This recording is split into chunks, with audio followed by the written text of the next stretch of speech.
Hello everyone, path creator academy में आपका स्वागत है। आज हम सामान्य हिंदी के 12 दिसंबर 2017 में जो क्वेश्चन आए हुए हैं, उसके 40 क्वेश्चन डिस्कस करने वाले हैं। ये हमारी सीरीज का पार्ट नंबर 5 है। इससे पहले हम 4 पार्ट ऑलरेडी डिस्कस कर चुके हैं। अगर आपने वो 4 पार्ट नहीं देखे हैं, तो डिस्क्रिप्शन में लिंक दे के रखी है, उन 4 पार्ट को देख सकते हैं आप। नाउ ये रिटन एग्जाम का पूरा प्रोसेस है, जिसमें 4 पेपर होते हैं। चारों पेपर, प्रत्येक पेपर 100 मार्क्स का होता है। इस तरीके से ये टोटल मार्क्स होते हैं 400। ठीक है। और प्रत्येक सब्जेक्ट में 40 क्वेश्चन आते हैं और प्रत्येक क्वेश्चन 2.5 नंबर का रहता है। ना क्वेश्चन नंबर फर्स्ट देखते हैं। आज का पहला क्वेश्चन है, निम्नलिखित वाक्यों में से शुद्ध वाक्य को पहचानिए। देखिए, शुद्ध वाक्य को पहचाना, इसका कोई ट्रिक नहीं है, कोई वैसे आइडिया नहीं दे सकता। इसको आपको केवल पढ़ के ही देखना है। जैसे राधा घर नहीं है, राधा घर नहीं है, तो ये शुद्ध है कि अशुद्ध है। राम पाठशाला बैठा है, तो ये एकदम अशुद्ध है। हमें शुद्ध देखना है। आप अवश्य सुने होंगे, ये भी अशुद्ध है। मैंने एक नाटक का अनुवाद करा, राधा घर। देखिए, मैंने एक नाटक का अनुवाद किया, ये एकदम करेक्ट है, शुद्ध पहचान है। और राधा घर नहीं है, घर पर नहीं है, ऐसा बोल, तो ये तीनों गलत हो जाते हैं। हमारा ऑप्शन नंबर डी इसका करेक्ट आंसर हो जाएगा। क्वेश्चन नंबर फर्स्ट का डी करेक्ट आंसर है। ठीक है। नाउ क्वेश्चन नंबर दूसरा देखिए, बूंद अघात सही गिरी कैसे, खल के बचन संत सह जैसे। इस पंक्ति में कौन से अलंकार का प्रयोग हुआ है? देखिए, विभावना अलंकार में क्या होता है, जहां कोई बिना कारण के ही काम होता रहता है, तो उधर विभावना अलंकार होता है। जैसे बिनु पद चले, बिनु बिनु पद चले सुने बिनु काना, कर विधि कर्म करु विधु नाना। तो बिना पैर के कोई चल रहा है, बिना कान के कोई सुन रहा है, तो यहाँ पे कोई काम नहीं है, लेकिन फिर भी काम हो रहा है इस तरीके से, तो ये विभावना अलंकार में आता है। दृष्टांत अलंकार में क्या होता है कि जब पहले कोई बात की जा रही हो और उससे मिलती जुलती दूसरी बात की जा रही हो, जैसे कि करत करत अभ्यास जड़मति होत सुजान, रस्ती ररसी आवत जात तय सिल पर होत निशान। तो इस तरीके से इस जो बात की गई है, इसमें क्या है, दृष्टांत अलंकार है। तो दृष्टांत अलंकार में क्या होता है, पहले कोई बात कह दी है, जैसे करत करत अभ्यास जड़मत होत सुजान, और रस्सी आवत जात ते सिल पर होत निशान, फिर उससे मिलती जुलती दूसरी स्टेटमेंट की गई है। यहाँ पे देखिए, बूंद अगाध सही गिरी कैसे, खल के बचन संत सह जैसे। खल यानी होता है मूर्ख, मूर्ख के वचन जैसे संत सुन रहे हो, इस तरीके से। बूंद अगाध सही गिरी कैसे। ठीक है। तो यहाँ पे दृष्टांत अलंकार हो गया, उससे मिलती जुलती बात यहाँ पे दूसरे में बता रहे हैं। ठीक है। रूपक में क्या होता है, रूपक में उपमेय में उपमान का आरोप लगा देते हैं। उपमेय में उपमान का, जैसे जैसे अगर मैं बोलूं कि सिया मुख चंद्र सा, सिया मुख चंद्र सा, कि सीता जी का मुख चंद्रमा के समान है, तो सीता जी का मुख वैसे माना जाए तो उपमान होता है। अगर उपमान को ही तुमने उपमेय बना दिया, जैसे बोलने लगे कि सीता जी के मुख के समान चंद्रमा है, तो उपमेय को आपने क्या बना दिया, उपमान, तो वहां पे हो जाता है रूपक अलंकार। क्या हो जाता है, रूपक अलंकार।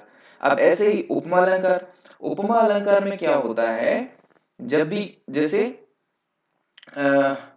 जैसे सिया मुख चंद्र सा, इसी में ले लेते हैं सिया मुख चंद्र सा। ठीक है। तो सीता जी का मुख कैसा है, चंद्र के समान है, तो सीता जी का मुख क्या हो गया यहाँ पे, उपमेय। और चंद्रमा क्या हो गया, उपमान। सिया मुख चंद्र सा, सा का मतलब हो गया समान। तो उपमेय में आपके 4 प्रमुख क्या रहते हैं, अंग रहते हैं। एक तो उपमेय, एक उपमान, एक समान गुण धर्म, और एक वाचक। ठीक है। इस तरीके से ये 4 आपके अंग रहते हैं इसके, उपमान के। ठीक है। तो इस क्वेश्चन का राइट आंसर हो जाएगा दृष्टांत। ऑप्शन नंबर बी इसका करेक्ट आंसर है। नाउ अगला क्वेश्चन देखिए, रघुकुल रीत सदा चली आई, प्राण जाए पर बचन न जाई। तो देखिए, यहाँ पे आया आई और यहाँ पर आ रहा है जाई। ठीक है। तो बैठ रहा है एकदम। अंत्य अनुप्रास क्या, अंत्य अनुप्रास वो होता है जब भी सेम टाइप के वर्ड, जैसे आई जाई, कर धर, सर नर, इस तरीके के एक समान वर्ड है ना, एक समान वर्ड जब लास्ट में आते हैं, अंत अनुप्रास मतलब पूरे के अंत में आ जाते हैं, अंत में आ रहे हैं, ये प्राण जाए पर बचन न जाए, ये भी अंत में आया, तो यहाँ पे हो जाता है अंत्य अनुप्रास। श्रुत्य अनुप्रास क्या होता है, आपको जब सुनने में अनुप्रास लगे, जैसे श्रुत्य अनुप्रास में क्या होता है, सुनने में तुम्हें आपको अनुप्रास का फील होना चाहिए। अनुप्रास होता क्या है, जब सेम टाइप के व्यंजन वर्ड बार बार आते हैं तो वहां पे अनुप्रास अलंकार होता है। तो श्रुत्य अनुप्रास में क्या होता है, जो टा वर्ग रहता है उसके, जैसे टा ठा डा, टा ठा डा ढा ओड़ा, ढा ओड़ा, ये जो टा वर्ग है अपना, का वर्ग, का वर्ग खा वर्ग और टा वर्ग का खा गा, सॉरी, ये जो टा वर्ग है, टा के जैसे का वर्ग में का खा गा आते हैं ना, इसी तरीके से टा वर्ग में टा ठा डा ढा आते हैं ना। तो उस तरीके के वर्ड जब कोई भी स्टेटमेंट या में कोई भी लाइन में आते हैं तो वहां पर होता है श्रुत्यानुप्रास, वहां पर सुनने में। और वृत्यानुप्रास में क्या होता है, जब भी सेम टाइप के व्यंजन लाइन से आ जाते हैं, जैसे कि शेष महेश गणेश दिनेश, इस तरीके के लास्ट में शेष, तो शेष महेश इसमें भी सा आ रहा है, महेश में भी सा आ रहा है, तो इस तरीके के वर्ड जब आते जाते हैं एक साथ व्यंजन वर्ड, तो वहां पे हो जाता है वृत्यानुप्रास। ठीक है। अब लाटानुप्रास में क्या होता है, लाटानुप्रास में पूरा स्टेटमेंट का स्टेटमेंट आपको रिपीट होता है। जैसे पूत कपूत तो क्या धन संचय, और पूत सपूत तो क्या धन संचय, जिसमें कपूत और सपूत, यहाँ पे कपूत की बात की जा रही है, यहाँ पे सपूत की, तो का और सा का परिवर्तन हुआ और बाकी पूरी की पूरी लाइन दोनों सेम है। पूत कपूत तो क्या धन संचय, पूत सपूत तो क्या धन संचय, तो ये आपका लाटानुप्रास में आता है। अब तो सारे समझ में आ गए होंगे, श्रुत्यानुप्रास, वृत्यानुप्रास और लाटानुप्रास। तो ये अंत्यानुप्रास का उदाहरण, क्योंकि अंत में अनुप्रास आ रहा है। ऑप्शन नंबर 3 का ए आंसर हो जाएगा। ना क्वेश्चन नंबर 4 देखिए, क्रिया के मूल रूप को खालिस्तान कहते हैं। क्रिया के मूल रूप को क्या बोलते हैं, धातु। जैसे मैंने बोला पढ़ना, तो पढ़ना क्या है, एक क्रिया, क्रिया है।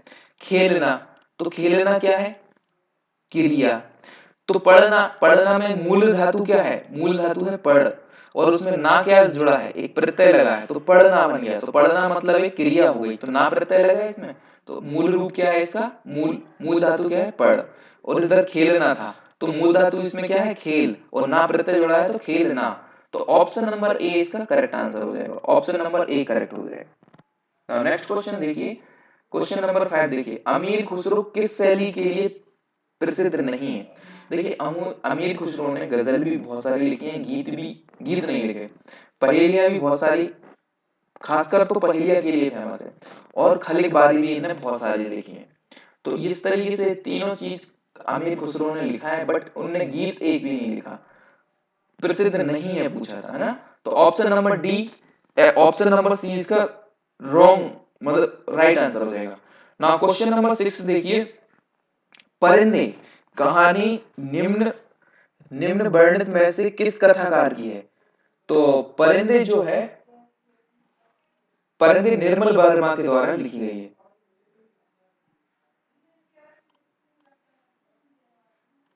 ऑप्शन नंबर सी इसका करेक्ट आंसर हो जाएगा। प्रेमचंद्र के द्वारा बहुत सारी कहानियां लिखी गई हैं, जैसे गोदान गबन कर्मभूमि रंगभूमि, इस तरीके से प्रेमचंद की कहानी है। ठीक है। भीष्म शाहिनी, भीष्म शाहिनी की कुछ प्रमुख कहानियां हैं, जैसे कबीरा खड़ा बाजार में और हनुष, इनकी प्रमुख रचना है। कबीरा खड़ा बाजार में और हनुष इनकी प्रमुख रचना है। Now next question, question number 7 देखिए, मृदुला गर्ग के उपन्यास मिलजुल मन को किस पुरस्कार से सम्मानित किया गया है। मिलजुल मन जो है ना, साहित्य अकेडमी पुरस्कार, ऑप्शन नंबर डी इसका करेक्ट आंसर हो जाएगा, ऑप्शन नंबर डी, साहित्य अकादमी पुरस्कार से सम्मानित किया गया था। अब ये गद्यांश है, जिसे केस स्टडी भी बोलते हैं, गद्यांश दिया रहता है, उससे फिर एक दो क्वेश्चन रहते हैं, उस क्वेश्चन में आपको बताना पड़ती है कि इनके आंसर क्या है। तो इस क्वेश्चन को, इस गद्यांश को पढ़ते हैं पहले। ऐतिहासिक ऐतिहासिक दृष्टि से भारतीय संस्कृति विश्व की प्राचीनतम संस्कृतियों में से एक है। भारतीय संस्कृति सत्यम शिवम सुंदरम के स्वर्णिम सिद्धांत को अपना ध्येय मानकर विश्व में सदैव अहिंसा शांति और विश्व बंधुता के सिद्धांतों का प्रचार करती रही है। भारतीय संस्कृति के विषम परिस्थितियों में भी विषम मतलब कठिन से कठिन परिस्थितियों में भी जीवित रहने तथा उसके सफल रहने का रहस्य उसकी अपनी विशेषताएं हैं, जिनमें प्रमुख है उसकी प्राचीनता, पृथकता, निरंतरता, आध्यात्मिकता, धर्म प्रधानता और सहिष्णुता तथा समन्वयता। तो अभी क्वेश्चन देखिए, प्रस्तुत गद्यांश में क्या वर्णित किया है? तो इसमें क्या वर्णित किया है? ये भारतीय संस्कृति के बारे में और भारतीय संस्कृति की विशेषता बताइए इसमें। ऑप्शन नंबर सी इसका करेक्ट आंसर हो जाएगा। नाउ नेक्स्ट क्वेश्चन देखिए, प्रस्तुत गद्य में कौन सा शब्द विषम का विलोम होगा? विषम का विलोम क्या होता है? सम। या सम का विलोम क्या हो जाता है? विषम। ऑप्शन नंबर डी इसका करेक्ट आंसर हो जाएगा। यहाँ पर ऑप्शन नंबर सी करेक्ट है और यहाँ पर ऑप्शन नंबर डी करेक्ट है। नाउ नेक्स्ट क्वेश्चन देखिए, सदैव। देखिए सदैव ये संधि जो है सदा, सदा प्लस एब इसमें जुड़ा है, तो यहाँ पे बड़ा है और फिर बड़ा आ के साथ ए आया है, तो ये कौन सा? आ के साथ जब ए आता है तो ये क्या हो गया? सदैव। और ये वृद्धि स्वर संधि है, वृद्धि स्वर संधि। ठीक है, ऑप्शन नंबर डी इसका करेक्ट आंसर हो जाएगा। नाउ नेक्स्ट क्वेश्चन देखिए, दिए गए विकल्पों में से बिल्ली शब्द का बहुवचन कौन सा विकल्प है? तो बिल्ली शब्द का बहुवचन क्या हो जाएगा? बिल्लियां। ऑप्शन नंबर ए इसका करेक्ट आंसर हो जाएगा। ठीक है, बसंत के मौसम में पीले फूल खिलते हैं, तो फूल, फूल के आगे क्या लगा है? पीले। प्रस्तुत वाक्य में विशेषण क्या है? विशेषण वो होता है जो संज्ञा और सर्वनाम की क्या बताता है? विशेषता बताता है, तो विशेषण कहलाता है। तो फूल के आगे क्या लगा है? पीले, तो पीले क्या हो गया तुम्हारा? विशेषण। ऑप्शन नंबर डी इसका करेक्ट आंसर हो जाएगा। नाउ नेक्स्ट क्वेश्चन देखिए, क्वेश्चन नंबर 13, दिए गए विकल्पों में से भुजंग शब्द का समानार्थी शब्द कौन सा है? तो भुजंग को क्या क्या बोलते हैं? भुजंग को सर्प बोलते हैं, नाग भी बोलते हैं, सर्प, नाग, ब्याल भी बोलते हैं। तो ये भुजंग के पर्यायवाची हैं, सर्प, नाग, ब्याल। ठीक है, और शैल, भूधर, ये पर्वत के पर्यायवाची हैं। क्षीर, पय, ये दुग्ध के पर्यायवाची हैं, क्षीर, पय। पहाड़, नग, ये पहाड़ के पर्यायवाची हैं। ठीक है, ऑप्शन नंबर ए इसका करेक्ट आंसर हो जाएगा। नाउ नेक्स्ट क्वेश्चन देखिए, दूर दूर तक विस्तृत था हिम, स्तब्ध उसी के हृदय समान, यह पंक्ति किस अलंकार का उदाहरण है? देखिए उत्प्रेक्ष अलंकार में क्या होता है? उत्प्रेक्ष अलंकार में जानू, मानू, जनहू, मनहू इस तरीके के वर्ड आते हैं। ठीक है, कहीं अगर सेंटेंस में इस तरीके के वर्ड आए तो हम पहचान लेते हैं उत्प्रेक्ष अलंकार है। व्यतिरिक्त अलंकार में क्या होता है? जब भी कोई चीज का वर्णन इस तरीके से किया जाता है कि वो मानव के समान लगे, तो वहां पे व्यतिरेक अलंकार होता है। और प्रतीप अलंकार क्या रहता है? प्रतीप उपमा का जस्ट उल्टा रहता है। उपमा अलंकार में क्या होता है कि उपमा में क्या होता है? किसी उपमेय का उपमान से तुलना की जाती है। तो और प्रतीप में क्या रहता है? जो तुम्हारा उपमेय रहता है उसको उपमान बना दिया जाता है। जैसे कि दूर दूर तक विस्तृत था हिम, स्तब्ध उसी के हृदय था। तो यहाँ पे तुम्हारा हृदय, किसी इंसान का हृदय है, तो ये उपमान हो गया। और हिम तुम्हारा क्या हो जाएगा? विस्तृत हिम, हिम की तुलना कर रहे हैं, तो ये तुम्हारा उपमेय होगा। ठीक है, तो यहाँ पे उपमेय को उपमान बना दिया। कैसे बना दिया? देखो, दूर दूर तक विस्तृत था हिम, तो पहले आ गया, तो ये तुम्हारा क्या हो गया? उपमान हो गया। और ये हो गया तुम्हारा उपमेय। तो प्रतीप में क्या हो जाता है? उपमेय को उपमान बना दिया जाता है, तो प्रतीप अलंकार होता है। ठीक है, और संदेह अलंकार में क्या होता है? संदेह बना रहता है। जैसे फॉर एग्जाम्पल, साड़ी बिच नारी है कि नारी बिच साड़ी है, साड़ी की ही नारी है कि नारी की ही साड़ी है, तो ये संदेह बना रहता है। ठीक है, इस तरीके से। नाउ क्वेश्चन नंबर 15 देखिए, आलोचना करना कि अर्थ हेतु उचित मुहावरा दिए हुए विकल्पों में से कौन सा है? आलोचना करना या टीका टिप्पणी करना, ये सबसे उचित मुहावरा है इसका, टीका टिप्पणी करना। ठीक है, ऑप्शन नंबर डी इसका करेक्ट आंसर हो जाएगा। नाउ नेक्स्ट क्वेश्चन देखिए, भारत में स्त्रियों का सम्मान, स्त्रियों, ये गलत लिखा है, किया जाता है। प्रस्तुत वाक्य में त्रुटिवाचक शब्द स्त्रियों, ही गलत लिखा है, स्त्रियों ऐसा नहीं लिखा जाता है। स्त्रियों कैसे लिखा जाएगा? स्त्रियों। ठीक है, इस तरीके से लेकर स्त्रियों का सम्मान, तो ये स्त्रियों यहाँ पे, तो स्त्रियों, ऑप्शन नंबर बी इसका करेक्ट आंसर हो जाएगा। क्वेश्चन नंबर 16 का बी करेक्ट आंसर हो जाएगा। नाउ क्वेश्चन नंबर 17 देखिए, दिए गए विकल्पों में से तीव्र शब्द का विपरीतार्थी शब्द कौन सा होगा? तीव्र का क्या होता है? मंद। अपोजिट क्या हो जाएगा? तेज का धीमा हो जाएगा, तीव्र का मंद हो जाएगा, सरल का कठिन हो जाएगा। तो अभी तीव्र का पूछा है, तीव्र का मंद हो जाएगा। ऑप्शन नंबर डी इसका करेक्ट आंसर है। नाउ क्वेश्चन नंबर 18 देखिए, इनमें से असंगत विलोम शब्द का जोड़ा कौन सा है? असंगत जैसे गुप्त का प्रकट है, तो एक दूसरे के अपोजिट है। ये कुटिल का सरल है, ठीक है, तो ये भी एक दूसरे के अपोजिट है। गुरु का लघु है, ये भी एक दूसरे के अपोजिट है। लेकिन दोस्त का सखा, दोस्त मतलब भी मित्र होता है, सखा मतलब भी मित्र होता है, तो ये तो एक दूसरे के पर्यायवाची हो गए। तो ऑप्शन नंबर सी असंगत है, बाकी सब एक से हैं, ठीक है, एक दूसरे के अपोजिट हैं। नाउ क्वेश्चन नंबर 19 देखिए, महादेवी वर्मा को उनकी किस कृति के लिए ज्ञानपीठ पुरस्कार मिला था? महादेवी वर्मा की यामा जो कृति है, उस कृति के लिए ज्ञानपीठ पुरस्कार 1982 में महादेवी वर्मा जी को मिला था, 1982 में। तो यामा ऑप्शन नंबर सी इसका करेक्ट आंसर हो जाएगा। नाउ अगला क्वेश्चन देखिए, इनमें से कौन सा शब्द नदी का समानार्थी नहीं है? देखो, निर्झरणी मतलब नदी होता है, तटनी मतलब भी नदी होता है, सरिता मतलब भी नदी होता है, लेकिन बारी मतलब नदी नहीं होता, ठीक है। ऑप्शन नंबर ए इसका करेक्ट आंसर हो जाएगा, क्योंकि बारी मतलब नदी नहीं होता। उन्होंने पूछा नहीं होता, तो बारी मतलब नदी नहीं होता, और बाकी तीनों नदी के समानार्थी हैं। नाउ अगला क्वेश्चन देखिए, इनमें से कौन सी रचना रांगे राघव की रचना नहीं है? तो देखिए, अधूरी मूरत, देवदासी और साम्राज्य का वैभव, ये सारी रांगे राघव की रचना है। और भी जैसे एक फेमस रचना है मुर्दों का टीला और यशोधरा जीत गई, मुर्दों का टीला यशोधरा जीत गई, ये रांगे राघव की रचना है। लेकिन ये जीवन के पहलू है, ये जीवन के पहलू अमृत राय की रचना है।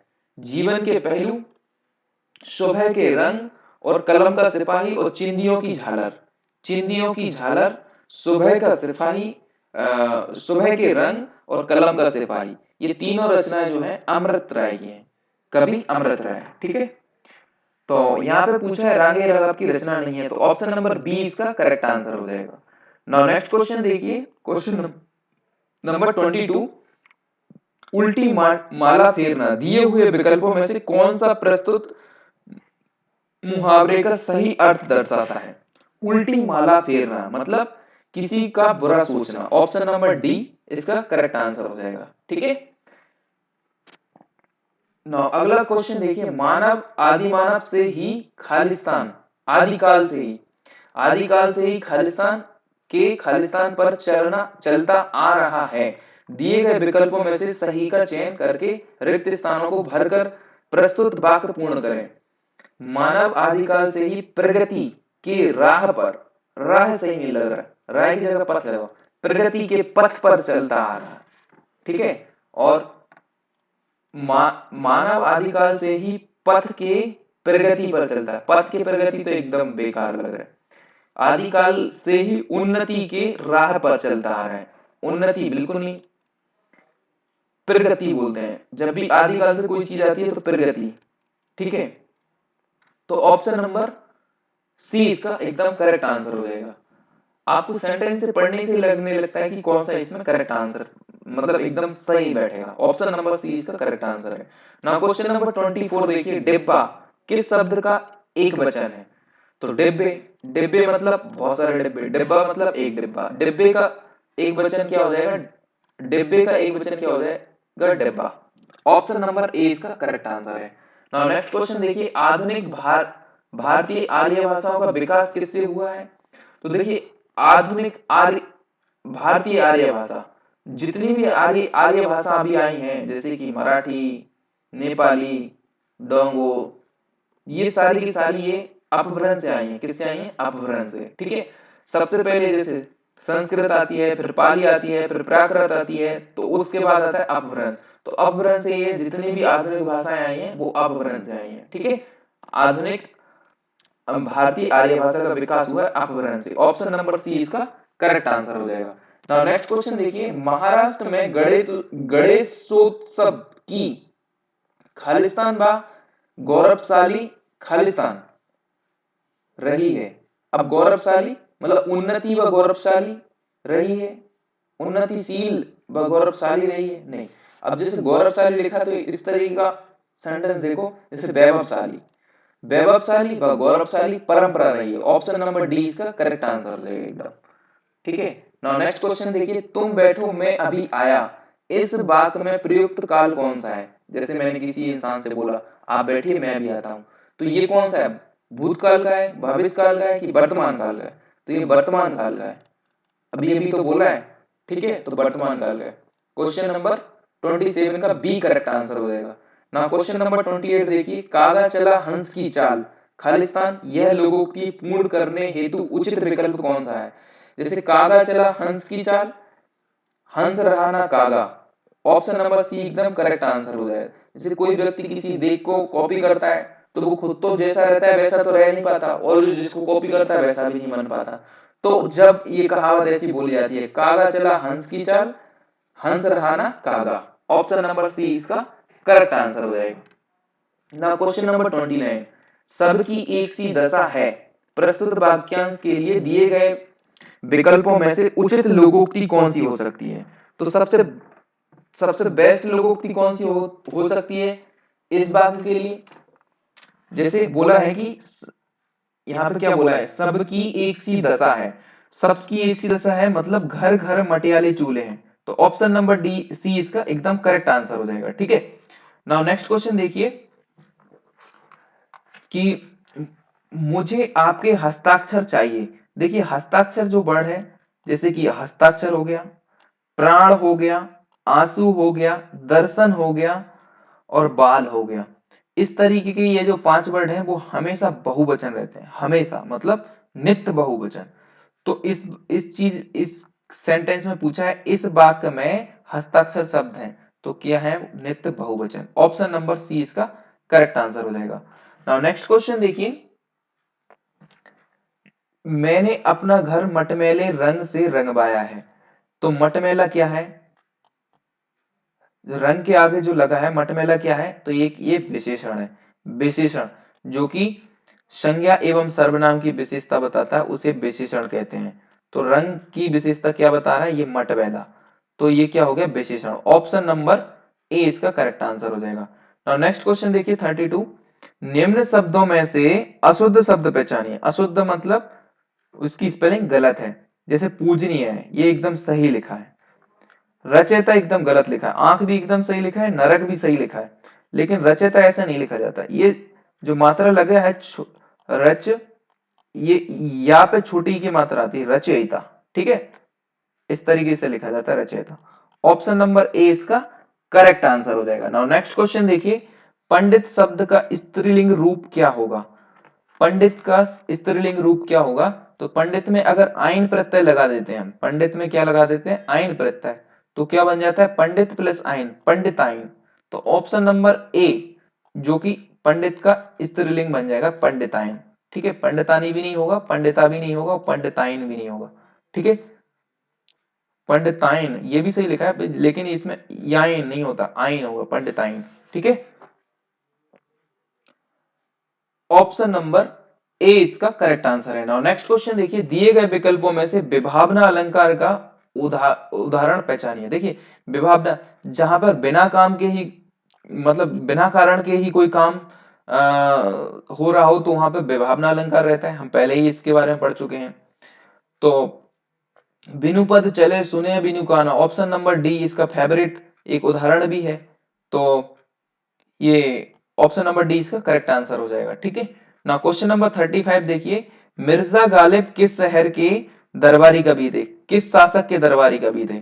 तो मिर्जा गालिब जो है ना बहादुर शाह जफर के जमाने के कवि हुआ करते थे, ऑप्शन नंबर ए इसका करेक्ट आंसर हो जाएगा। ठीक है, नाउ नेक्स्ट क्वेश्चन देखिए, जिसके पास कुछ ना हो, जिसके पास कुछ नहीं होता उसे बोलते हैं अकिंचन, कुछ भी नहीं है जिसके पास, अंकिंचन। ठीक है, ऑप्शन नंबर बी इसका करेक्ट आंसर हो जाएगा। नाउ क्वेश्चन नंबर 37 देखिए, दिए गए विकल्पों में से सुधाकर किस शब्द का समानार्थी शब्द है? सुधाकर चांद का पर्यायवाची शब्द है। ठीक है, रात के रजनी, रैन, है ना, रात, इस तरीके की रात के पर्यायवाची हैं। धरती का भू, भूमि, धरा, अवनी धरती के पर्यायवाची हैं। हवा, वायु, समीर, वायु, शमीर और इसके अलावा अनिल, ये हवा के पर्यायवाची हो गए। चांद का क्या हो जाएगा? सुधाकर। ठीक है, ऑप्शन नंबर बी इसका करेक्ट आंसर हो जाएगा। नाउ नेक्स्ट क्वेश्चन देखिए, श्री कृष्ण की भक्ति ही खालिस्तान है, अन्य सब खालिस्तान, दिए गए विकल्पों में से सही का चयन करना है। श्री कृष्ण की भक्ति असत, असत तो कभी हो नहीं सकती और मिथ्या भी कभी नहीं हो सकती। श्री कृष्ण की भक्ति सत्य है, अन्य सब असत्य है, असत्य नहीं, अन्य सब मिथ्या है। ऑप्शन नंबर सी इसका करेक्ट आंसर हो जाएगा, मिथ्या है मतलब झूठ है। ऑप्शन क्वेश्चन नंबर 39 देखिए, निम्नलिखित वाक्य के कौन से हिस्से में त्रुटि रह गई है?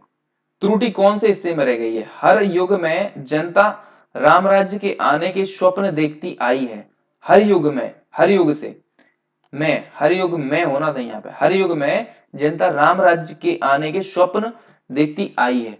तो यहाँ पे से की जगह में, मतलब से कहां पर है? राम राज्य के जनता, हाँ ये ऑप्शन नंबर 20 का करेक्ट आंसर होगा। इसमें त्रुटि है, हर युग से की जगह क्या होना था? मैं। हर युग में जनता राम राज्य के आने के स्वप्न देखती आई है। ऑप्शन नंबर 20 का करेक्ट आंसर हो जाएगा।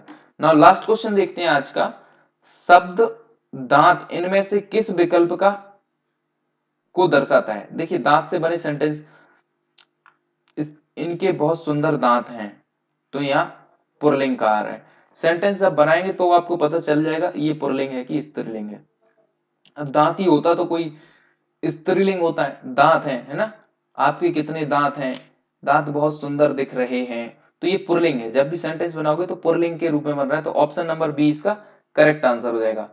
नाउ ये हमारा पार्ट नंबर 5 जो था हिंदी का वो खत्म होता है।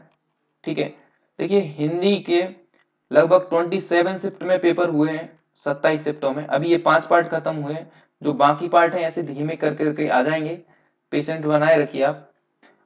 और पाथ क्रिएटर एकेडमी को यदि आपने सब्सक्राइब नहीं किया तो सब्सक्राइब कर लीजिए, और इसी तरीके के वीडियो जो कि मूल विधि, यूपीएसआई के लिए मूल विधि प्लस रीजनिंग के भी कुछ वीडियो शुरू हो रहे हैं, आज या कल से शुरू हो जाएंगे वो भी रीजनिंग, और फिर इसके बाद मैथ के भी वीडियो शुरू होंगे। ठीक है, तो हिंदी के चले रहे, मूल विधि के भी लगभग 7 से 8 वीडियो अपलोड हो चुके हैं, वो भी आप देख सकते हैं। डिस्क्रिप्शन में लिंक दे के रखिए, वहां से चले जाइए, या फिर आप चैनल को सब्सक्राइब कर लीजिए, पाथ क्रिएटर एकेडमी, आपको चैनल मिल जाएगा, है ना? और thank you very much for watching. Now मिलते हैं नेक्स्ट पार्ट, पार्ट नंबर 6 के अंदर।